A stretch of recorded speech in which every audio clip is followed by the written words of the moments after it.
भाइयों बहनों, एक महीने पहले हल्की फुल्की आवाज में, बहुत जोरों से नहीं, योजना के तहत नहीं, सहज रूप से हमने लोगों के सामने एक बात रखी थी, कुछ यार दोस्त परिचितों के बीच में रखी थी। हमने कहा भाई, हम अगर आर्थिक रूप से संपन्न है, क्या हम गैस सिलेंडर की सब्सिडी छोड़ नहीं सकते क्या? कि 200-400 रुपए में क्या रखा है, हमने क्यों लेना चाहिए? ऐसे ही मैंने बात रखी थी। और मेरे देशवासियों, मैं स्वयं आनंद अनुभव करता हूं, करीब करीब 2 लाख लोग सामने आए और उन्होंने सामने आकर के अपनी गैस सिलेंडर की सब्सिडी लेना से मना कर दिया, वापस दे दो। इसके कारण देश के करीब 100 करोड़ रुपया बच गए। ये सुनकर के मुझे लगा कि ये देश लाल बहादुर शास्त्री जी के जमाने में था। देशवासी बदला नहीं है, वो आज भी देश को इतना ही प्यार करता है, वो देश के लिए कुछ भी करने के लिए तैयार है। और इसलिए मैंने देशवासियों को कहा, अगर आपकी आर्थिक स्थिति ठीक है, अगर आपके जेब पर तनाव नहीं है, तो मैं देशवासियों को आग्रह करता हूं, आप भी गैस सिलेंडर की सब्सिडी छोड़ दीजिए।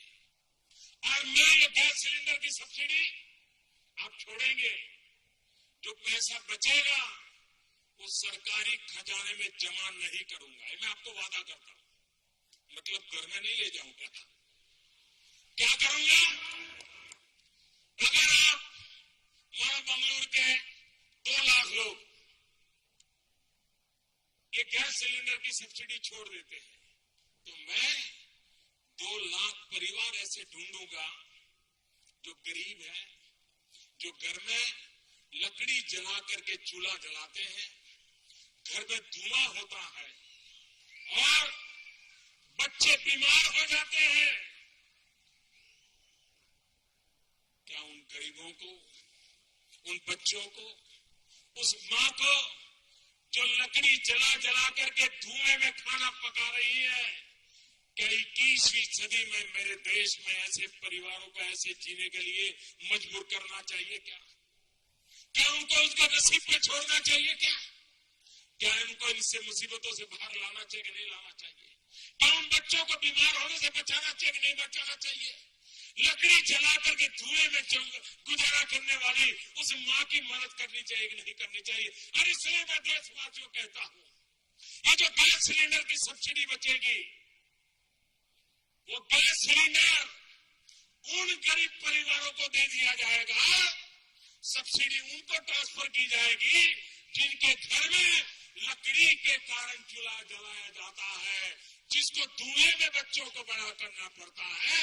अगर 1 करोड़ लोग गैस सिलेंडर छोड़ते हैं तो 1 करोड़ माताओं का भला होगा, 1 करोड़ परिवारों के बच्चों का भला होगा। और मैं मानता हूं आपको इससे बड़ा कोई पुण्य नहीं मिल सकता। मैं देश के सांसदों को, देश के विधायकों को, देश के IAS, IPS, IFS अफसरों को, मैं देश के प्रोफेशनल्स को आग्रह करता हूं, आइए मेरे देशवासियों, आइए गरीब के घर में उन माता को बचाने के लिए मुझे साथ दीजिए। आप सिलेंडर छोड़ेंगे, वो सिलेंडर उस घर में मैं पहुंचाऊंगा। कितनी माताओं की सेवा होगी। हम मिलकर के देश की सेवा कैसे करेंगे, गरीब की सेवा कैसे करेंगे, ये संकल्प लेकर के आगे बढ़े और देश इन बातों को उठा लेगा, ये मुझे पूरा विश्वास है।